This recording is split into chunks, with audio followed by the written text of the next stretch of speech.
Hello दोस्तों, नमस्कार। मैं भी एक आप सभी का बहुत बहुत स्वागत करता हूं आपके अपने इस उड़ूक परिवार में। तो साथियों, जैसा कि रेलवे ग्रुप डी एग्जाम 2025 के आज के सभी शिफ्टों का पेपर समाप्त हो चुका है और हमने आपसे कहा था कि डेली का डेली जो ग्रुप डी का सभी शिफ्ट का पेपर कंप्लीट होगा, तो उसके आधार पर आने वाले शिफ्ट के लिए पूरे पेपर का हल करने वाले हैं। तो लीजिए साथी, जिनका अभी पेपर बाकी है इस पेपर को एनालिसिस कर लीजिए। बिल्कुल 100% रियल प्लस ऑथेंटिक क्वेश्चन को हल करने वाले हैं। तो इसमें जिस तरह से आज के सभी शिफ्टों में जीएस, करंट अफेयर, साइंस और रीजनिंग के सवाल पूछे गए हैं, तो टोटल 70 क्वेश्चन को डिस्कस करने वाले हैं। तो जिनका पेपर अभी आने वाले शिफ्ट में बाकी है, तो इस पेपर को जरूर हल करिएगा, काफ़ी फायदा होने वाला है। प्लस आपको अपनी तैयारी मालूम हो जाएगा और देख लेंगे कि सवाल किस किस लेवल के पूछे गए हैं। तो साथियों, जिस तरह से जीएस के नाम पे करंट अफेयर के सारे सवाल पूछे गए हैं आज के सभी शिफ्टों में, और भाई साइंस के लेवल जैसे बायो में कुछ कम क्वेश्चन पूछे गए थे, फिजिक्स केमिस्ट्री में थोड़े से अधिक सवाल पूछे गए थे, मैथ में थोड़े से कैलकुलेटिंग आप अपना स्पीड बढ़ाइएगा, थोड़े से लेंदी सवाल पूछे गए थे। रीजनिंग में तो भाई वही 30 के 30 क्वेश्चन पूछे आ रहे हैं जो अभी तक आप अपनी तैयारी में करते आ रहे हैं। तो देखिए साथियों, किस लेवल के सवाल आज के सभी शिफ्टों में पूछे गए हैं, उन्हीं सवालों को इस क्लास में डिस्कस करने वाले हैं। तो साथियों, एक काम करेंगे, आप लोग अपना एग्जाम डेट हमें जरूर बता दीजिएगा कि आपका एग्जाम किस तारीख को होने वाला है। ओके, तो चलिए आज का पहला प्रश्न हल करते हैं।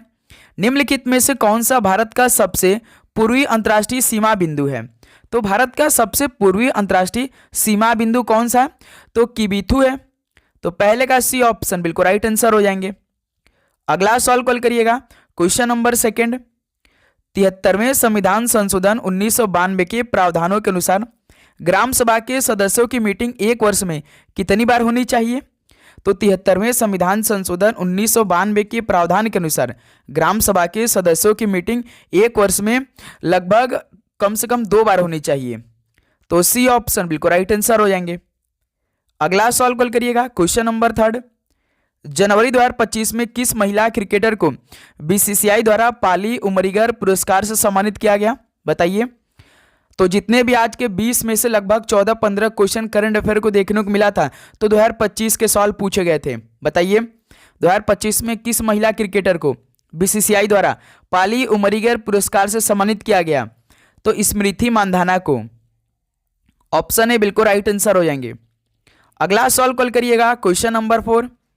विधि के प्रश्नों पर सर्वोच्च न्यायालय की राय लेने की राष्ट्रपति की शक्ति किस अनुच्छेद के अंतर्गत उल्लिखित है? विधि के प्रश्नों पर सर्वोच्च न्यायालय की राय लेने की राष्ट्रपति की शक्ति किस अनुच्छेद के अंतर्गत उल्लिखित है? तो अनुच्छेद 143 के अंतर्गत। बी ऑप्शन बिल्कुल राइट आंसर हो जाएंगे। अगला सवाल कॉल करिएगा, क्वेश्चन नंबर 5। सितंबर 2024 के अंत में भारत का बाह्य ऋण और जीडीपी अनुपात क्या था? तो साथियों देखिए, जो आज के सभी शिफ्टों में पेपर हैं वो सवाल को हल करेंगे, प्लस उनके आधारित पर जो अति संभावित प्रश्न बन सकते हैं उसको भी हम देखेंगे आने वाले शिफ्ट के लिए। ओके, तो इसलिए शुरू से लेकर अंत तक सभी क्वेश्चन को कंप्लीट देख लीजिएगा। तो बताइए, सितंबर 2024 के अंत में भारत का बाह्य ऋण और जीडीपी अनुपात क्या था? तो 19.4% था। ऑप्शन सी राइट आंसर हो जाएंगे। अगला सवाल कॉल करिएगा, क्वेश्चन नंबर 6। मई से नवंबर 2025 तक आयोजित होने वाले वेनिस आर्किटेक्चर बिएनएल का विषय क्या है? मई से नवंबर 2025 तक आयोजित होने वाले वेनिस आर्किटेक्चर बिएनएल का विषय क्या था? तो भाई बुद्धि, प्राकृतिक, कृत्रिम, सामूहिक है। ऑप्शन सी बिल्कुल राइट आंसर हो जाएंगे। अगला सवाल कॉल करिएगा, क्वेश्चन नंबर 7। 502 ईस्वी में मैत्रक वंश को सबसे पहला भूमि अनुदान निम्नलिखित में से किसके द्वारा दिया गया था? 502 ईस्वी में मैत्रक वंश को सबसे पहला भूमि अनुदान किसके द्वारा दिया गया था? तो दुर्रा सिंह के द्वारा। डी ऑप्शन राइट आंसर हो जाएंगे। अगला सवाल कॉल करिएगा, क्वेश्चन नंबर 8। जनवरी 2025 में निम्नलिखित में से किस भारतीय अंतरिक्ष अनुसंधान संगठन यानी इसरो का अध्यक्ष नियुक्त किया गया? बताइए, जनवरी 2025 में किसे भारतीय अंतरिक्ष अनुसंधान संगठन का अध्यक्ष नियुक्त किया गया? तो बी नारायणन को। बी ऑप्शन बिल्कुल राइट आंसर हो जाएंगे। अगला सवाल कॉल करिए, क्वेश्चन नंबर 9। संगीत वाद्यंत्रों की कौन सी श्रेणी दैनिक जीवन में उपयोगी वस्तुओं से संबंधित थी? तो संगीत वाद्यंत्रों की कौन सी श्रेणी दैनिक जीवन में उपयोगी वस्तुओं से संबंधित थी? तो घन वाद्य थी। डी ऑप्शन राइट आंसर हो जाएंगे। अगला सॉल्व कॉल करिएगा क्वेश्चन नंबर 10। मरुस्थलीय मृदा अधिकतर किस भारतीय राज्य में पाई जाती है? मरुस्थलीय मृदा अधिकतर किस भारतीय राज्य में पाई जाती है? तो राजस्थान राज्य में। डी ऑप्शन बिल्कुल राइट आंसर हो जाएंगे। अगला सवाल कॉल करिए क्वेश्चन नंबर 11। चंद्रगुप्त मौर्य ने किसकी सहायता से नंद राजवंश को उखाड़ फेंका? चंद्रगुप्त मौर्य ने किसकी सहायता से नंद राजवंश को उखाड़ फेंका था? तो चाणक्य की सहायता से। डी ऑप्शन परफेक्ट आंसर हो जाएंगे। आप लोग अपना एग्जाम डेट हमें जरूर बता दीजिएगा। ओके, चलिए क्वेश्चन नंबर 12, इसलिए भाई क्योंकि आपको क्लास प्रोवाइड करनी है। निम्नलिखित में से कौन सा भारतीय राज्य 2025 में खेलो इंडिया यूथ गेम्स की मेजबानी किया था? तो कौन सा भारतीय राज्य 2025 में खेलो इंडिया यूथ गेम्स की मेजबानी किया था? तो बिहार राज्य ने किया था। बी ऑप्शन परफेक्ट आंसर हो जाएंगे। अगला सवाल कॉल करिए क्वेश्चन नंबर 13। निम्नलिखित में से कौन सी शास्त्रीय नृत्य शैली मंदिर सेवा के भाग के रूप में महारियों द्वारा की जाती थी? इनमें से कौन सी शास्त्रीय नृत्य शैली मंदिर सेवा के भाग के रूप में महारियों द्वारा की जाती थी? तो उड़ीसी के। डी ऑप्शन बिल्कुल राइट आंसर हो जाएंगे। अगला सवाल कॉल करिएगा क्वेश्चन नंबर 14। न्यायिक समीक्षा के सिद्धांत की उत्पत्ति किस देश से मानी जाती है? न्यायिक समीक्षा के सिद्धांत की उत्पत्ति किस देश से मानी जाती है? तो संयुक्त राज्य अमेरिका से मानी जाती है। ऑप्शन ए बिल्कुल राइट आंसर हो जाएंगे। अगला सवाल कॉल करिए क्वेश्चन नंबर 15।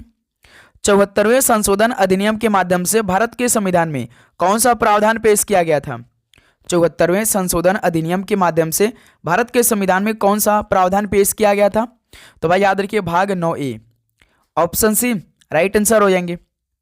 अगला सवाल कॉल करिए तो क्वेश्चन नंबर 16। मौर्य साम्राज्य में सिक्कों के निर्माण में किस धातु का व्यापक रूप से उपयोग किया जाता था? मौर्य साम्राज्य में सिक्कों के निर्माण में किस धातु का व्यापक रूप से उपयोग किया जाता था?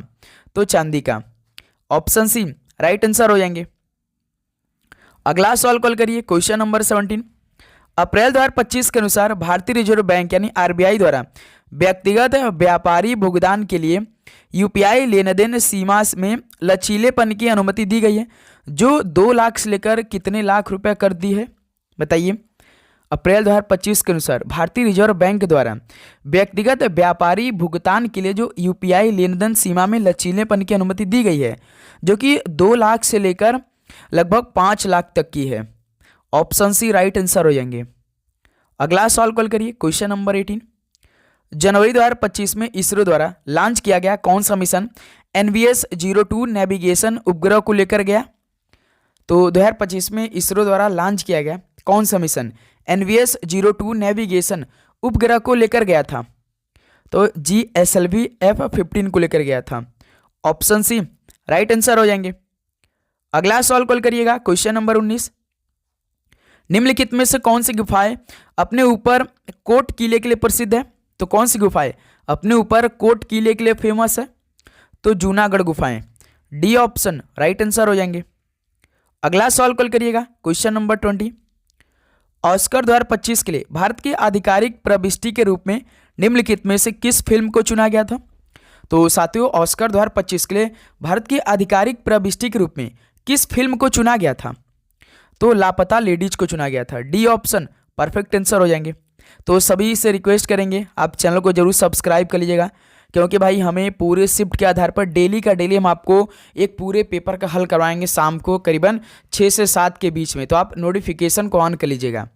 ओके, तो मार्च 2025 में भारत सरकार द्वारा वित्तीय वर्ष 2024-25 में लघु मूल्य यूपीआई लेन देन को प्रोत्साहित करने हेतु बैंक के लिए कितने करोड़ की प्रोत्साहन योजना शुरू की गई है?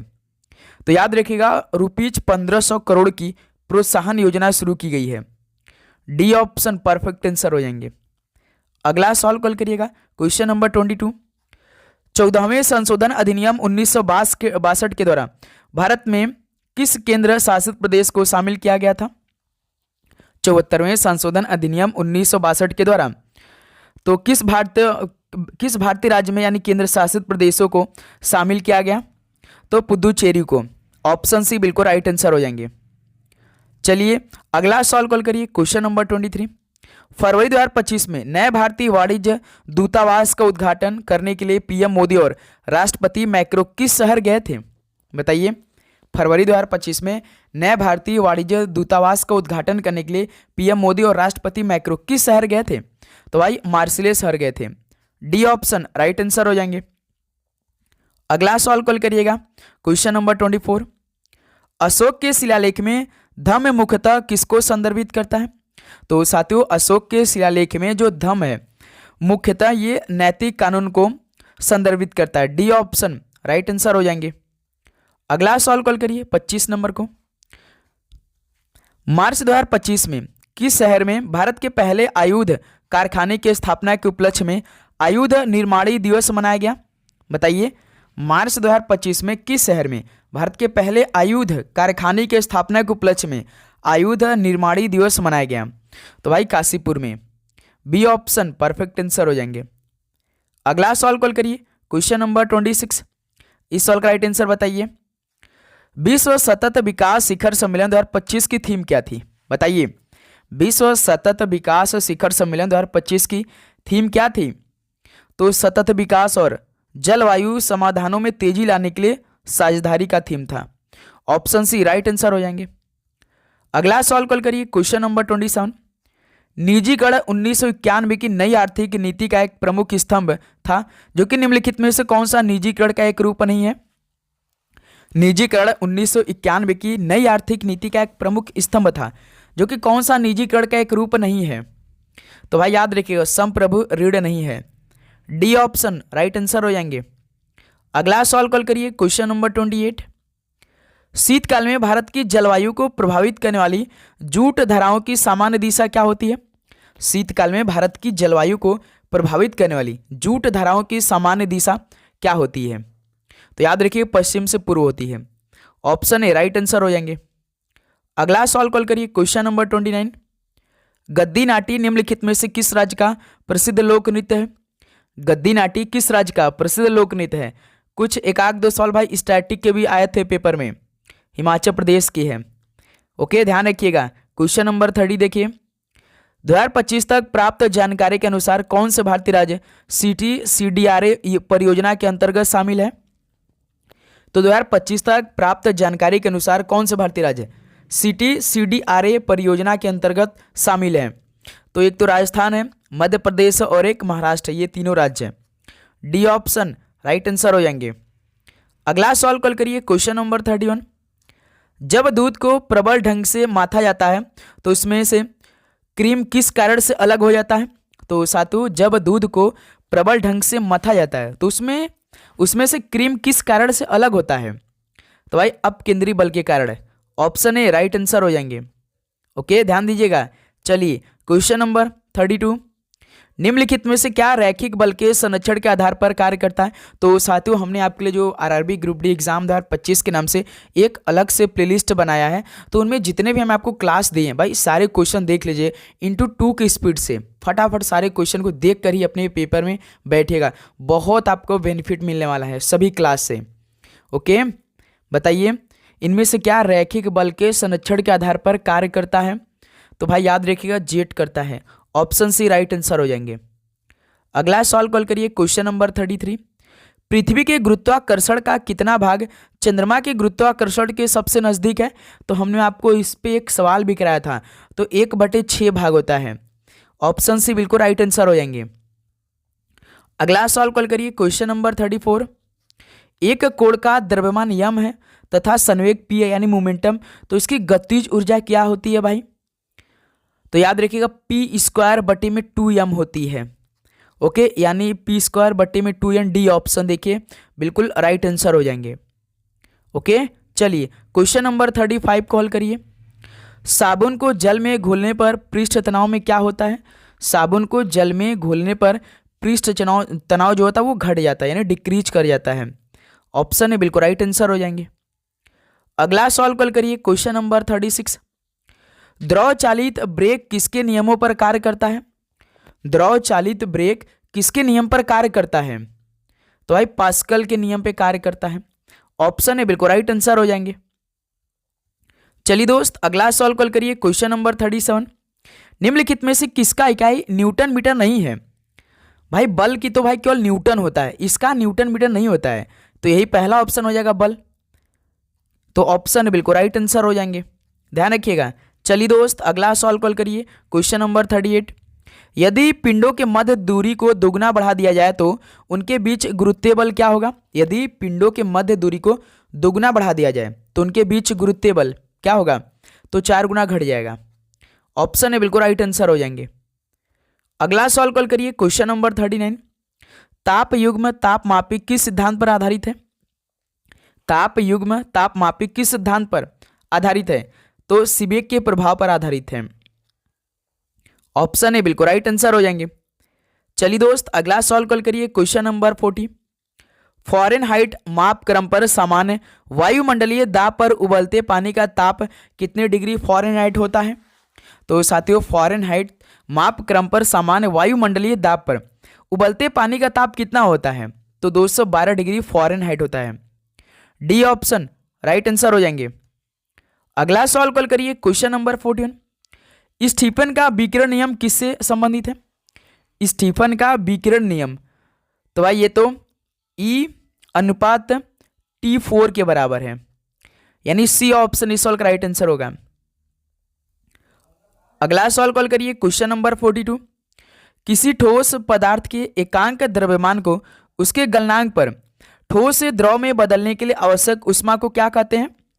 किसी ठोस पदार्थ के एकांक द्रव्यमान को उसके गलनांक पर ठोस से द्रव में बदलने के लिए आवश्यक ऊष्मा को क्या कहते हैं? तो ठोस के गलन की गुप्त ऊष्मा कहते हैं। ऑप्शन सी बिल्कुल राइट आंसर हो जाएंगे। अगला सवाल कॉल करिए, क्वेश्चन नंबर 43। ध्वनि तरंगे किसके कारण प्रतिध्वनि उत्पन्न करती हैं? तो साथियों ध्वनि तरंगे किसके कारण प्रतिध्वनि उत्पन्न करती हैं? तो परावर्तन के कारण। ऑप्शन सी बिल्कुल राइट आंसर हो जाएंगे। अगला सवाल कॉल करिए, क्वेश्चन नंबर 44। सूर्य ग्रहण के समय सूर्य का कौन सा भाग दिखाई देता है? तो साथियों सूर्य ग्रहण के समय सूर्य का कौन सा भाग दिखाई देता है? तो किरीट या कोरोना दिखाई देता है। ऑप्शन बी राइट आंसर हो जाएंगे। क्वेश्चन नंबर 43 कॉल करिए, इनमें से कौन सा सही है? तो भाई फॉर्मूला कौन सा इनमें से सही है? तो 1/f का फॉर्मूला आपसे पूछा क्या होता है? 1/f अपन में 1/u प्लस 1/v होता है, प्लस होना चाहिए, यानी option C. Option C right answer हो जाएगा, यही आपका बिल्कुल सही फॉर्मूला है भाई। क्वेश्चन नंबर 46 कॉल करिए, किसी परिपथ में एक बिंदु पर मिलने वाली धाराओं का बीजीय योग क्या होता है? किसी परिपथ में एक बिंदु पर मिलने वाली धाराओं का बीजीय योग क्या होता है? तो भाई शून्य होता है। बी ऑप्शन बिल्कुल राइट आंसर हो जाएंगे। अगला सवाल कॉल करिए, क्वेश्चन नंबर 47। ताप एवं दबाव की समान अवस्थाओं में विभिन्न गैसों के समान आयतन में किसकी संख्या समान होती है? ताप एवं दबाव की समान अवस्थाओं में विभिन्न गैसों के समान आयतन में किसकी संख्या समान होती है? तो अणु की। बी ऑप्शन बिल्कुल राइट आंसर हो जाएंगे। अगला सवाल कॉल करिए, क्वेश्चन नंबर 48। परम ताप का मान कितना होता है? परम ताप का मान कितना होता है? तो जाहिर से भाई परम ताप की बात करें -273 डिग्री सेल्सियस होता है। बी ऑप्शन राइट आंसर हो जाएंगे। अगला सवाल कॉल करिए, क्वेश्चन नंबर 49। निम्नलिखित में से किस पदार्थ से चांदी की वस्तुओं की अभिक्रिया होता है जिसे वे काले पड़ जाते हैं? किस पदार्थ से चांदी की वस्तुओं की अभिक्रिया होता है जिसे वे भाई ब्लैक हो रह जाते हैं, ब्लैक पड़ जाते हैं उन पर? तो सल्फर से। ऑप्शन है बिल्कुल राइट आंसर हो जाएंगे। अगला सवाल कॉल करिएगा, क्वेश्चन नंबर 50। निम्नलिखित में से कौन सा अधातु विद्युत का सुचालक है? कौन सा अधातु विद्युत का सुचालक है? तो भाई याद रखिए ग्रेफाइट है। बी ऑप्शन बिल्कुल राइट आंसर हो जाएंगे। अगला सवाल कॉल करिए, क्वेश्चन नंबर 51। निम्नलिखित में से क्या SO2 प्रदूषण का सर्वोत्तम सूचक है? SO2 प्रदूषण का सर्वोत्तम सूचक कौन सा है? तो लाइकेन है भाई। बी ऑप्शन बिल्कुल राइट आंसर हो जाएंगे। अगला सवाल कॉल करिए, क्वेश्चन नंबर 52। नाशपाती यानी पियर का कौन सा भाग खाया जाता है? नाशपाती का कौन सा भाग खाते हैं आप लोग? तो भाई गुद्देदार पुष्पासन का भाग हम लोग खाते हैं। डी ऑप्शन परफेक्ट आंसर हो जाएंगे। क्वेश्चन नंबर 53 कॉल करिए, पौधों में पत्ते के पृष्ठ पर पाए जाने वाले लघु छिद्रों का नाम क्या है? पौधों में पत्ते के पृष्ठ पर पाए जाने वाले लघु छिद्रों का नाम क्या होता है? तो ये रंध्र होता है। ऑप्शन बी बिल्कुल राइट आंसर हो जाएंगे। अगला सवाल कॉल करिए, क्वेश्चन नंबर 54। जिनके भीतर अनुक्रम आधार परिवर्तन क्या कहलाता है? जिनके भीतर अनुक्रम आधार परिवर्तन क्या कहलाता है? तो उत्परिवर्तन कहलाता है। ऑप्शन सी बिल्कुल राइट आंसर हो जाएंगे। अगला सवाल कॉल करिए क्वेश्चन नंबर 55। सैलामेंडर निम्नलिखित में से किस वर्ग से संबंधित है? सैलामेंडर ये किस वर्ग से संबंधित है? तो भाई ये उभयचर से संबंधित है। डी ऑप्शन बिल्कुल राइट आंसर हो जाएंगे। अगला सवाल कॉल करिएगा क्वेश्चन नंबर 56। तो साथियों अब यहाँ से देखिए रीजनिंग के सवाल आगे। रीजनिंग के जितने भी आपको लगभग 15-16 क्वेश्चन करा देंगे। इन 15-16 से लगभग आपके पेपर में 20 क्वेश्चन पूछे जा रहे हैं। तो भाई अपने पेपर से पहले इन रीजनिंग इन्हीं टाइप के क्वेश्चन तैयार कर लेना है। जो लैंग्वेज है पूरा सेम आपका रियल पेपर होगा, जैसे रीजनिंग का आप हल करेंगे अपने पेपर में बैठकर। जैसे देखिए एक निश्चित कूट भाषा में बोल्ड को 41-95 और टोल्ड को 45-29 के रूप में कूटबद्ध किया गया है। दी गई कूट भाषा में डी के लिए कूट क्या होगा बताइए। जैसे साथी आप सभी से इस तरह का सवाल पूछेगा तो आप क्या करेंगे, जैसे BOLT बोल्ट है 4 अक्षर, तो इसमें 4 अलग कोड किया गया है। 41-95 और टोल्ड TOLD टोल्ड में 4 अक्षर है, तो इसके लिए भी 4 अलग नंबर कोड किया है। तो पूछा केवल डी का। अब देखिए जो पूछा उसको हम पहले कॉमन चेक करेंगे। देखिए बोल्ट में तो साथी डी नहीं है, लेकिन टोल्ड में डी है, यानी भाई ये हमारा कॉमन वाला मेथड नहीं लगेगा। अब दूसरा मेथड लगाएंगे एलिमिनेशन मेथड। जब साथी जो हमसे पूछेगा डी वो कॉमन नहीं मिलेगा तो दूसरा मेथड अप्लाई करेंगे एलिमिनेशन का। एलिमिनेशन मेथड आपका इन कोड में लगेगा, यानी नंबर को हम एलिमिनेट करेंगे। जैसे देखिए बोल्ट में 4 है और टोल्ड में 4 है, तो ये एलिमिनेट हो जाएगा। 5 भाई बोल्ट में है और टोल्ड में 5 है, तो 5 एलिमिनेट हो जाएगा।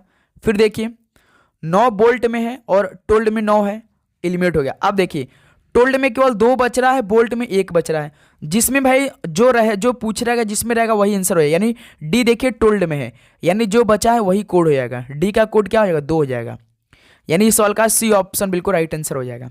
ठीक है, याद रखिएगा जो हमसे डी पूछा जिसमें रहेगा उसी में आंसर मिलेगा। यानी डी तो केवल टोल्ड में था, बोल्ट में नहीं था। तो टोल्ड में देखिए 2 1 केवल बचा था एलिमिनेट करने के बाद 3 नंबर को, तो यही क्या हो जाएगा आपका राइट आंसर हो जाएगा। यदि भाई डी दोनों में कॉमन रहता ना तो इस नंबर में भी कोई ना कोई कॉमन आपको मिल जाता। हमने आपको कराया इस तरह का बहुत सारे सवाल, डेली क्लास में ये सवाल हम मिस नहीं करते हैं। 2 सवाल इस तरह का आया था आज के पेपर में। जैसे यदि प्लस का अर्थ माइनस है, माइनस का अर्थ गुणा है, गुणा का अर्थ भाग है, भाग का अर्थ प्लस है, तो निम्नलिखित समीकरण में प्रश्न चिन्ह के स्थान पर क्या आएगा। जैसे यहाँ पे समीकरण दिया है और सभी साइनों का अर्थ भी प्रश्न में दिया है, आपको सवाल के कंडीशन को अप्लाई करके इस सवाल को हल करना था। चलिए भाई देखिए 96 गुणा है, तो गुणा का अर्थ क्या दिया प्रश्न भाग, तो गुणा की जगह भाग रख देंगे। माइनस, माइनस का अर्थ क्या दिया गुणा, तो माइनस की जगह गुणा रख देंगे। 8 के बाद देखिए भाग है, भाग का अर्थ क्या दिया है, भाग का अर्थ प्लस है, तो भाग की जगह प्लस रख दीजिए। 71 बाद देखिए प्लस है, प्लस का अर्थ माइनस है, तो प्लस की जगह माइनस। ये हमारा समीकरण बन चुका है प्रश्न के अकॉर्डिंग। इसमें बॉर्डर स्क्रीन लगा दिया जाए। 6 का भाग 96 देंगे, कितना आएगा 6 कम 6 16 6 का 96 आएगा भाई। 6 36 16 6 का 96, यहाँ से गुणा 8 प्लस 71 माइनस 26, 16 7 112, 16 8 128, यानी 128 प्लस 71 माइनस 26। अब 128 को जोड़िए और 71 को जोड़िए, कितना आएगा, और लास्ट में माइनस 26 करना है। तो 8 1 9 7 2 9 1, यानी 199 माइनस 26 कितना होगा 173 होगा क्या भाई। 9 में से 6 3, 9 में से 2 7, 1 ऑलरेडी है ही, यानी इस सवाल का बी ऑप्शन। तो कितने लोग का बी ऑप्शन आया भाई, समझ में आप सभी को। ओके चलिए अगला सवाल कॉल करिएगा क्वेश्चन नंबर 58। भाई बिल्कुल बेसिक सवाल पूछे गए थे आज। जैसे ये सवाल तो हर शिफ्ट में आया था, लगभग 2 सवाल इस तरह का आया था, और एक और ये सवाल आया था। जैसे कि ये कोई इस बिंदु से चलना शुरू करता है, इतने किलोमीटर तक चलता है, फिर वहाँ से दायां मुड़ता है, इतने किलोमीटर चलता है। एक इस तरह का सवाल आ रहा है भाई पेपर में, और कथन निष्कर्ष वाला एक सवाल पूछा गया था। ठीक है, याद रखिएगा। तो देखिए ABCDEF और G एक गोल मेज के परितः केंद्र की ओर अभिमुख होकर बैठे। अभिमुख का मतलब होता है कि एक दूसरे की तरफ देख कर बैठे हैं। 7 लोग बैठे हैं भाई। देखिए एक गोल मेज है, 7 लोग को बैठाना इसमें, 1 2 3 4 5 6 7। ठीक, देखिए एक एक लाइन पढ़ी, एक एक लाइन कंप्लीट कर चलेंगे। ए और ई के बीच केवल सी बैठा है भाई। ए और ई के बीच में केवल सी बैठा है। एक लाइन हमने पढ़ा, हमने कंप्लीट कर लिया। तो सी यहाँ बैठ जाएगा भाई, ए और ई के बीच केवल सी बैठा है, हमने बैठा दिया। ई जो है वो डी के बाएं तीसरे स्थान बैठा है, यानी ई तो ऑलरेडी यहाँ पे बैठा है, देखिए, यानी डी के बाएं तीसरे स्थान पे। तो साथियों डी को यहाँ बैठा देंगे, डी को यहाँ बैठाएंगे तभी तो साथी देखिए दाएं साइड बाएं साइड में, डी के बाएं साइड देखना है, यानी लेफ्ट साइड में देखना है, चाहे आप साथी बाएं साइड से करिए या दाएं साइड से, तब वो देखिए ई आपका दायां और बाएं से दोनों सेम पोजीशन पे है भाई, है ना भाई, तीसरे स्थान पे। इधर देखिए बायां है, इधर आपका दायां है, जिसको बैठा रहे उसी का लेफ्ट और राइट आपको देखना है, ठीक है। फिर देखिए बी जो है वो डी के बाएं ठीक पड़ोस में बैठा है, यानी डी के बाएं ठीक पड़ोस में बी बैठा है, यानी बी यहीं पे बैठ जाएगा भाई, तभी तो डी के ठीक बाएं बैठेगा भाई बी। ये भी लाइन पूरा हो गया।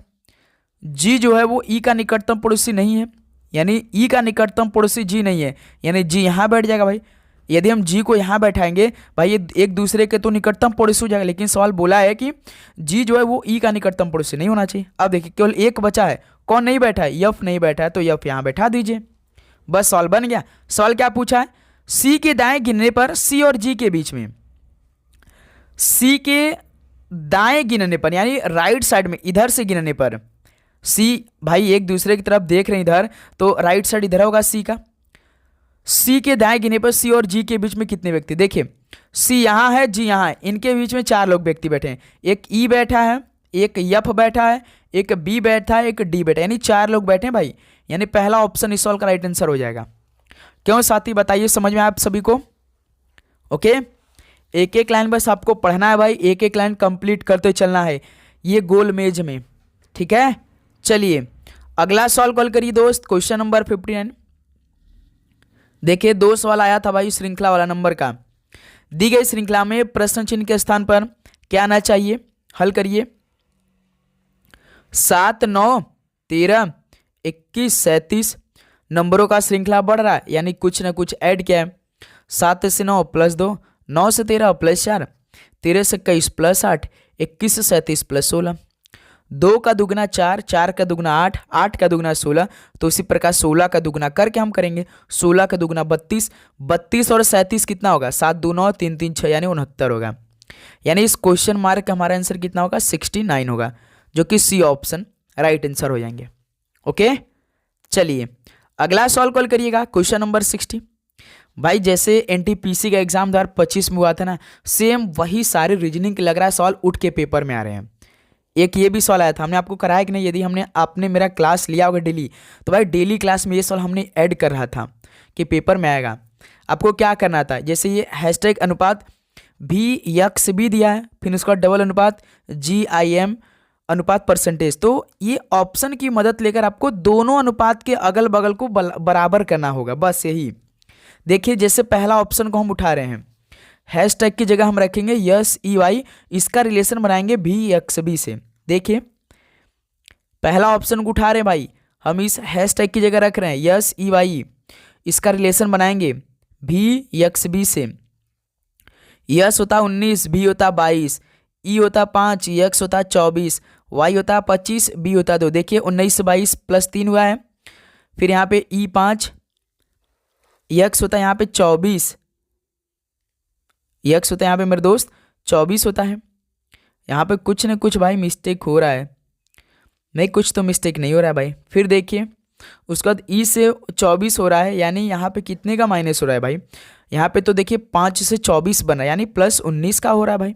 और 25 से 2, 25 से 2 यदि हम इसको 28 मान लेते तो आप जानते हैं कि A से लेकर Z तक 26 होता है, 27 पे होता है, 28 पे भी होता है, यानी इसमें प्लस 3 हुआ है। तो साथ ही जैसे इसमें देखिए प्लस 3 और बीच में प्लस 19 और लास्ट में प्लस 3 हुआ, सेम रिलेशन ये हम परसेंटेज की जगह रखकर इनका रिलेशन बनाएंगे। यदि सेम यही पैटर्न मिल गया, यानी प्लस 3, प्लस 19 और प्लस 3 का, तो समझिए आपका पहला ऑप्शन ठीक हो जाएगा। बस यही हमने आपको बताया, इन दोनों को बराबर करना होता है।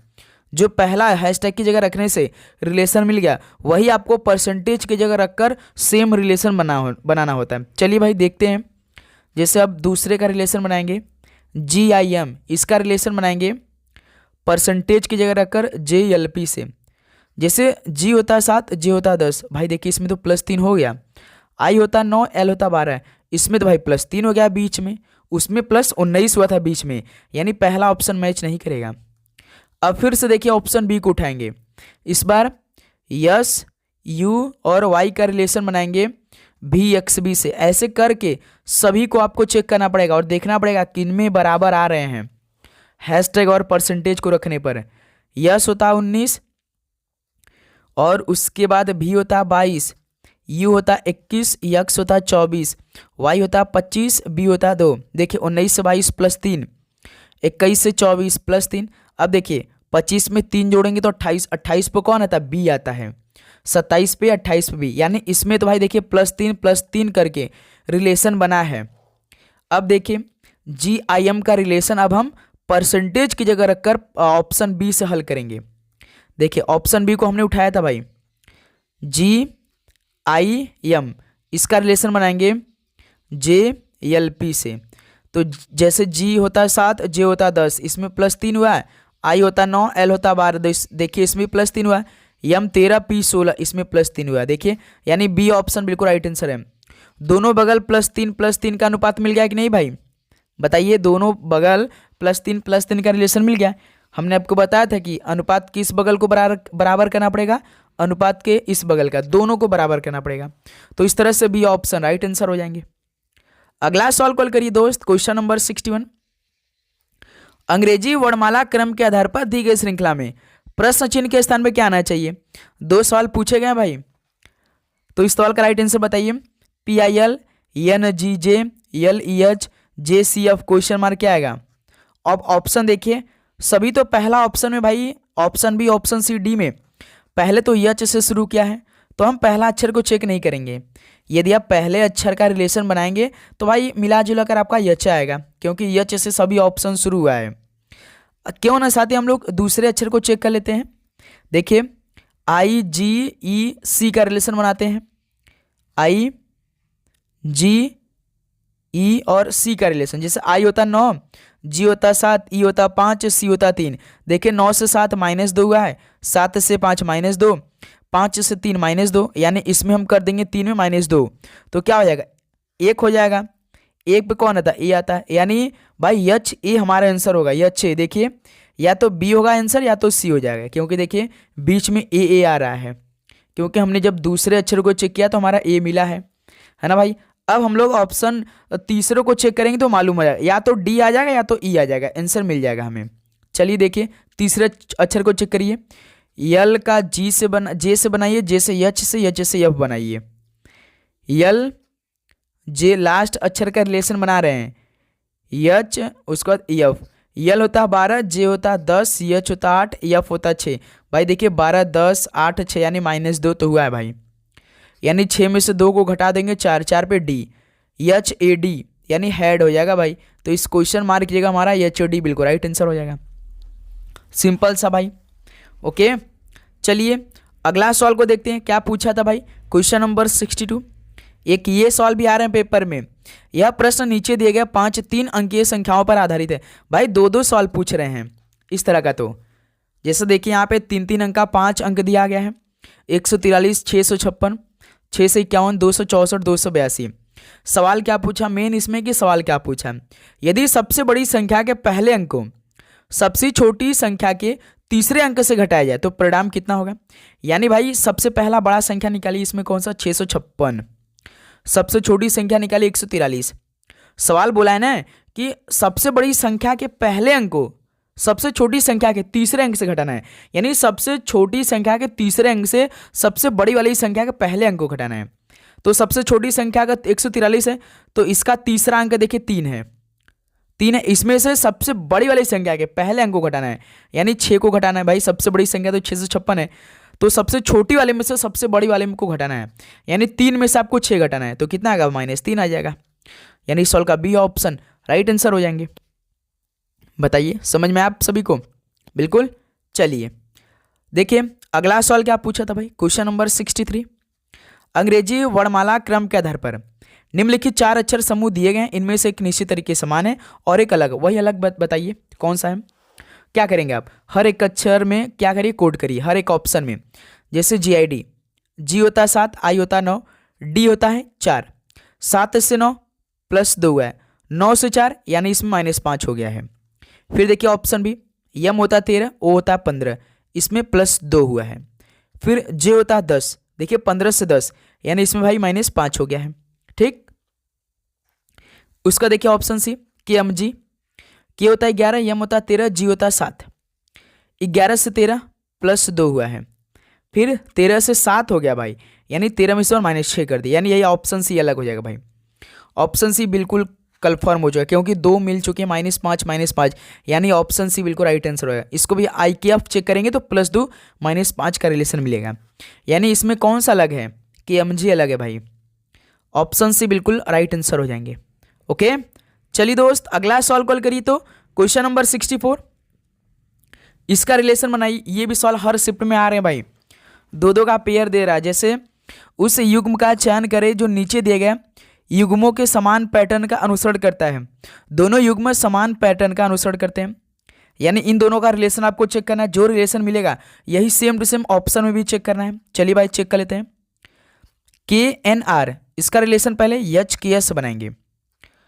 K होता है 11, H होता है 8, N होता है 14, K होता है 11, R होता है 18, H होता है 19।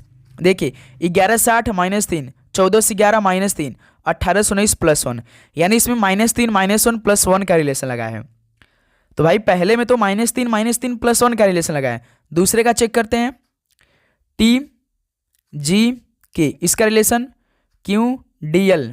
देखिए T20 Q17, G7 D4, K11 L12। देखिए -3 -3 +1, वही सेम रिलेशन है, यानी हमको सेम पैटर्न पे चेक करना है -3 -3 +1 का। देखिए पहला ऑप्शन को उठाएंगे, FXL, इसका रिलेशन बनाएंगे CUM। F होता 6, C होता 3, X होता 24, U होता 21, L होता 12, M होता 13। भाई पहला ही ऑप्शन मिल गया यार। देखिए -3 -3 +1, बस, यानी पहला ऑप्शन बिल्कुल राइट आंसर है। प्रश्न के अकॉर्डिंग जो प्रश्न ने अपना सवाल पूछा था कि -3 -3 +1 में सेम पहला ऑप्शन मिला है भाई, -3 -3 +1 समान पैटर्न मिल गया। चलिए अगला सॉल्व कॉल करिएगा। क्वेश्चन नंबर 65, एक ये भी सॉल्व पूछ रहे हैं भाई।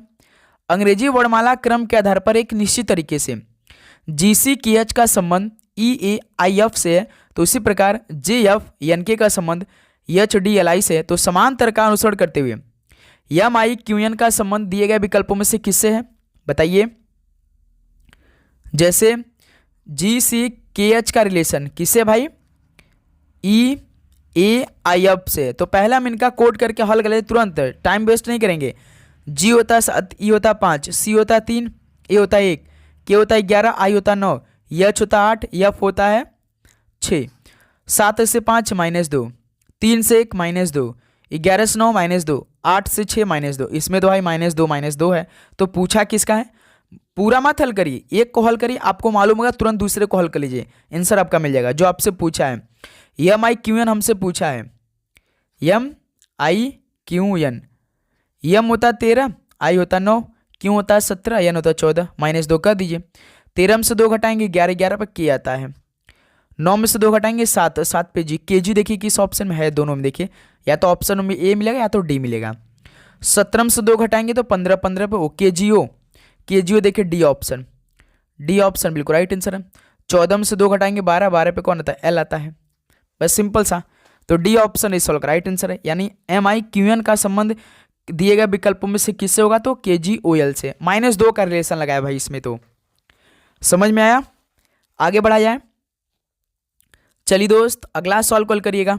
क्वेश्चन नंबर 66, निम्नलिखित संख्या और प्रतीक श्रृंखला का संदर्भ लीजिए और उसके नीचे दिए गए प्रश्नों का उत्तर दीजिए। यहाँ पे साथी संख्या दिया गया, प्रतीक दिया गया, जिसे एक श्रृंखला बनाया गया है। मैंने इसमें सवाल क्या पूछा वो डिपेंड करता है। देखिए ऐसे कितने प्रतीक हैं जिनमें से प्रत्येक के ठीक पहले एक संख्या है और ठीक बाद में एक प्रतीक भी है। यानी एग्जाम्पल के तौर में एक ऐसा प्रतीक है जिसके ठीक पहले एक संख्या, मान लीजिए कोई 3 है, और उस प्रतीक के बाद एक भी और प्रतीक, यानी कोई मान लीजिए परसेंटेज है। यानी इस पैटर्न पे आपको चेक करना है, इस पैटर्न पे आपको प्रतीक चेक करना है। चलिए चेक किया जाए भाई। यहाँ आप देखिए स्टार है, इसके पहले एक संख्या नहीं है। यहाँ आप देखिए एक हैशटैग प्रतीक है, इसके पहले एक संख्या है नहीं है, प्रतीक है। फिर देखिए यहाँ पर है आपका हैशटैग एक और प्रतीक। इसके पहले तो एक संख्या 8 है, लेकिन उसके बाद एक और प्रतीक चाहिए, लेकिन यहाँ पे देखिए 5 दे रखा है, तो ये होगा नहीं भाई। फिर देखिए, फिर यहाँ पे देखिए हैशटैग दिया है, इसके पहले देखिए 5 दिया है एक संख्या, और उसके बाद वाला देखिए फिर से नंबर दे दिया है, तो ये होगा नहीं, क्योंकि भाई हमें वो प्रतीक देखना है जिसके पहले तो एक संख्या होना चाहिए, लेकिन उसके बाद एक प्रतीक और होना चाहिए, तो ये होगा नहीं भाई। फिर देखिए, फिर यहाँ पे 3 3 नहीं, फिर यहाँ पे ये देखिए, ये वाला अनुपात, इसके पहले एक संख्या है लेकिन उसके बाद एक और प्रतीक चाहिए, ये नहीं है भाई। लेकिन ये वाला देखिए मिल चुका है भाई, ये वाला एंड वाला, एंड वाला देखिए, इसके पहले एक प्रतीक नंबर 7 है और उसके बाद भी एक देखिए प्रतीक है, यानी एक हमें ऐसा प्रतीक मिल चुका है जिसके पहले एक नंबर और उसके बाद एक प्रतीक है। फिर साथियों दूसरा, फिर देखिए एक और मिला, जैसे ये पहला मिला हमें, तो दूसरा ये भी मिला, देखिए डॉलर वाला, डॉलर के पहले एक नंबर है, उसके बाद एक और डॉलर, भाई एक और प्रतीक है, यानी 2 मिल चुका है हमें। और कोई ऐसा प्रतीक, यहाँ पे @ है, इसके पहले एक प्रतीक है, नहीं भाई हमें नंबर चाहिए। फिर हैशटैग के पहले देखिए नंबर है, लेकिन उसके बाद एक देखिए नंबर फिर दे दिया है, ये होगा नहीं। फिर यहाँ पे देखिए ये मुद्रा वाला साइन है, भाई ऐसे 2 हमें प्रतीक मिले हैं जिनके ठीक पहले एक संख्या और ठीक बाद में एक प्रतीक है, ये तो एक तो ये मिला है और एक एंड वाला मिला है भाई, ये वाला है, देखिए 2 ऐसे प्रतीक मिले, यानी इस सवाल का बी ऑप्शन बिल्कुल राइट आंसर हो जाएगा। चेक करके आपको राइट आंसर देना, ध्यान से दीजिएगा, पेपर में आएगा 2 सवाल इस तरह का। चलिए दोस्त, क्वेश्चन नंबर 67 कॉल करिए। एक सवाल ये भी पूछ रहे हैं भाई रेलवे वाले, सवाल देखिए क्या पूछे थे, एक निश्चित गुण भाषा में, जैसे मेन आपका ये पढ़ना है, पूरा सवाल को नहीं पढ़ना है, बस ये देखना है आपको।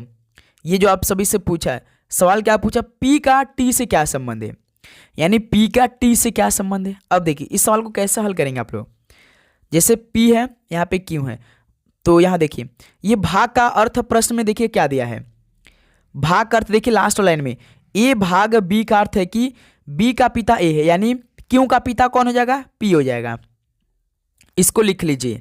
फिर देखिए क्यू के बाद देखिए यहाँ पे समीकरण में प्लस है और उसके बाद आर है, एरो इधर दीजिए। अब देखिए प्लस का मतलब क्या दिया है प्रश्न में, बी की माता ए है, यानी आर की माता कौन हो जाएगी, क्यू हो जाएगी, ठीक। फिर देखिए आर के बाद देखिए माइनस है, यस है, ठीक, यस माइनस आर, माइनस का अर्थ है क्या दिया प्रश्न में, बी का भाई, यानी यस का भाई कौन हो जाएगा, आर हो जाएगा, यस का भाई आर हो जाएगा। फिर लास्ट में टी है, टी का मतलब देखिए गुड़ा है ना बीच में, देखिए गुड़ा का अर्थ क्या दिया है भाई, पत्नी, यानी टी की पत्नी कौन हो जाएगी, टी की पत्नी कौन हो जाएगी भाई, टी की पत्नी हो जाएगी, यस हो जाएगी। अब देखिए लास्ट वाले को अपने आप को मानिए, ये हम है, मेरी पत्नी है, मेरी पत्नी के भाई, यानी मेरी पत्नी के भाई, ये आर और यस एक दूसरे के भाई बहन हो जाएंगी। आर की माता यानी साथी क्या हो जाएगी, आर की माता ये हो जाएगी क्यों, क्यों का पिता पी है, यानी अब पी का टी से क्या रिलेशन होगा, यानी ये हम है, ये मेरी भाई, ये मैं है, ये मेरी पत्नी है यस, यस का भाई आर है, यस का भाई आर है, यानी आर और यस क्या है, एक दूसरे के भाई बहन है। अब देखिए आर की माता क्यों है, यानी आर और यस दोनों की माता क्यों हो जाएंगी भाई, क्योंकि आर और यस एक दूसरे के भाई बहन है, ठीक। फिर उसका देखिए क्यों के पिता पी हैं, क्योंकि आर की माता क्यों है, क्योंकि पिता पी है, तो पी का टी से क्या होगा, यानी भाई मैं है, ये हमारी पत्नी है, यस हमारी पत्नी के भाई, भाई की माता है, यानी जो आर और यस है इन दोनों का भाई क्यों कौन है, माता है, माता के पिता, यानी जो हमारी माता के पिता लगते हैं वो क्या हमारे लगते हैं, नाना लगते हैं। तो यानी जो हम है ये टी, ये हमारी क्या है भाई, यस जो हमारी क्या है पत्नी है, यानी पी का टी से क्या होगा, यानी हमारी पत्नी की भाई, यानी पत्नी की माता के पिता हो जाएंगे भाई, क्यों, पत्नी की माता का पिता से रिलेशन होगा कि नहीं भाई, बताइए सोचिए जरा, पत्नी की माता के पिता से रिलेशन होगा कि नहीं। जैसे ये देखिए टी हम है, उसका देखिए टी की पत्नी यानी मेरी पत्नी यस हो जाएगी, यस का भाई आर है, यानी ये दोनों आपस में क्या है, भाई बहन हो जाएंगे। आर की माता कौन है भाई, क्यों है, आर की माता क्यों है, ठीक, क्यों के पिता पी है, यानी हमारी जो ये हमारी पत्नी है इनके पिता की यानी इनकी माता के जो पिता कौन है पी है, यानी क्या हो जाएंगे भाई, पत्नी की, हमारी पत्नी की माता के पिता हो जाएंगे भाई, सिंपल सा। यानी पहला ऑप्शन आपका बिल्कुल राइट आंसर है। बस आपको यही चेक करना भाई, यही सवाल आपके पेपर में आएगा, सेम पैटर्न आपको यही हल करना है, ठीक है, ध्यान रखिएगा भाई। ओके, चलिए दोस्त अगला सवाल कॉल करिएगा, क्वेश्चन नंबर 68। भाई देखिए एक और सवाल पूछा था इस तरह का, किसी निश्चित कूट भाषा में ऑयली को 1357 के रूप में कूटबद्ध किया जाता है और लेस को 8643 के रूप में कूटबद्ध किया जाता है। दी गई कूट भाषा में यल के लिए कूट क्या है भाई? जैसे OILY ऑयली है, सिंपल सा, आपको लिखना नहीं है। जैसे देखिए एल पूछा है तो दोनों में कॉमन चेक करिए, देखिए ऑयली में यल है और लेस में भी यल है, यानी दोनों में यल कॉमन मिल गया। इसका मतलब जो दोनों का कोड होगा इसमें कोई ना कोई नंबर आपको कॉमन मिल जाएगा। देखिए कौन सा नंबर कॉमन मिल रहा है भाई? 3 देखिए मिल रहा है, ऑयली में देखिए 3 है और लेस में 3 है, यानी यल का कोड क्या हो जाएगा? 3 हो जाएगा। यही आपका आंसर हो जाएगा बी ऑप्शन। जब सिंगल पूछे तो पहले दोनों में कॉमन चेक करिए, कॉमन मिल गया तो इन दोनों के कोड में भी आपको कोई ना कोई नंबर कॉमन मिल जाएगा, ठीक है। जिस तरह से यल दोनों में कॉमन मिला तो दोनों कोड में 3 भी नंबर कॉमन मिला। क्वेश्चन नंबर 69 कॉल करिए। दी गई श्रृंखला में प्रश्न चिन्ह के स्थान पर क्या आना चाहिए? बताइए भाई, दी गई श्रृंखला में प्रश्न चिन्ह के स्थान पर क्या आना चाहिए? 282, 259, 226 क्वेश्चन मार्क 130, 68। बताइए। जैसे देखिए 282, 259, 226 क्वेश्चन मार्क 282, 259 यानी कितना माइनस हुआ है? -23 हुआ है। 259 से 226 यानी कितना माइनस हुआ है? 26, 23, 49, 10, 59 यानी -33 हुआ है। तो यानी -23 -33 यानी भाई हो सकता है कि -43 हो। 226 में से 43 को कम करें कितना आएगा? 6 में से 3 गड़ा 3, 22 में से 4 गड़ा 18 यानी 183 आ रहा है क्या? बिल्कुल, देखिए बी ऑप्शन परफेक्ट आंसर है। उसी प्रकार 183 में से आप इस बार -53 को करिए कितना आएगा? 130 आएगा। देखिए प्रश्न में 130 दिया भी है, यानी इस क्वेश्चन मार्क की जगह 183 आ जाएगा, यानी -23 -33 -43 -53 -63 करके किया है भाई। बताइए समझ में आप सभी को? बी ऑप्शन परफेक्ट आंसर हो जाएंगे। अगला सवाल कॉल करिए दोस्त, लास्ट क्वेश्चन। एक ये सवाल इस बार का सबसे कठिन सवाल यही पूछ रहे हैं पेपर में। TX12 एक निश्चित तरीके से RS23 से संबंधित है, GW2 उसी तरीके से ER13 से संबंधित है। समान तर्क का अनुसरण करते हुए NR-5 दिए गए विकल्पों में से किससे संबंधित है? जैसे TX12 RS23 से संबंधित है। तो जब हमने आपको बताया जब अक्षर और नंबर साथ में दे तो सबसे पहले नंबर कॉल करिए। 12 से 23 कैसे बना होगा? +11 करके बना होगा। T होता है 20, R होता है 18, 20 से 18 -2 हुआ है। X होता है 24, यस होता है 19 यानी इसमें -5, यानी भाई अक्षर में तो -2 -5 हुआ है लेकिन नंबर में +11 हुआ है। अब दूसरे का रिलेशन चेक करते हैं। RS23 नहीं, एक सेकेंड, दूसरा यहाँ पे है GW2 का रिलेशन है ER13 से। तो नंबर में देखिए +11 हुआ है, 2 में 11 जोड़ेंगे 13, G होता है 7, E होता है 5 यानी -2 हुआ है। W होता है 23, R 18 यानी -5। सेम वही है, -2 -5 +11। चलिए जो पूछा इसको अप्लाई करते हैं। -2 -5 +11 NR -5। तो भाई इसमें +11 करना है, घटाएंगे माइनस प्लस कितना होता है? माइनस, लेकिन साइन प्लस का लगेगा, यानी 11 में से 5 घटा देंगे 6, नंबर तो हमारा 6 आ जाएगा। यह होता है 14, -2 करिए, आ रहा तो 18 -5 करिए, 14 में से 2 घटाएंगे 12, 12 पे यल आता है, 18 में से 5 घटाएंगे 13, 13 पे यम, यानी LM6 आंसर आएगा। यानी भाई NR-5 का रिलेशन किससे होगा? LM6 से होगा, जो कि सी ऑप्शन इस सवाल का बिल्कुल राइट आंसर हो जाएंगे। तो साथियों फाइनली आज के सभी शिफ्टों पर आधारित एक पूरे पेपर का हल कंप्लीट हो चुका है। जिनका आने वाले शिफ्टों में पेपर बाकी, भाई इस पेपर को कंप्लीट देख लीजिएगा। सारे सवाल आपको ऐसा ही मिलेगा, चाहे GS की बात करें, करंट अफेयर, साइंस हो या चाहे रीजनिंग हो। ओके, और आप लोग अपना एग्जाम डेट हमें जरूर बताइएगा और चैनल को जरूर सब्सक्राइब कर लीजिएगा। ओके साथी, लगातार आप सभी के बीच क्लास आएगी। तो चलिए दोस्त, इस क्लास को यहीं पर समाप्त करते हैं, मिलते हैं एक और नए क्लास में। तो आप सभी को एग्जाम के लिए बेस्ट ऑफ लक। जय हिंद, जय भारत, पढ़ाई करते रहिए, ऑल द वेरी बेस्ट, धन्यवाद।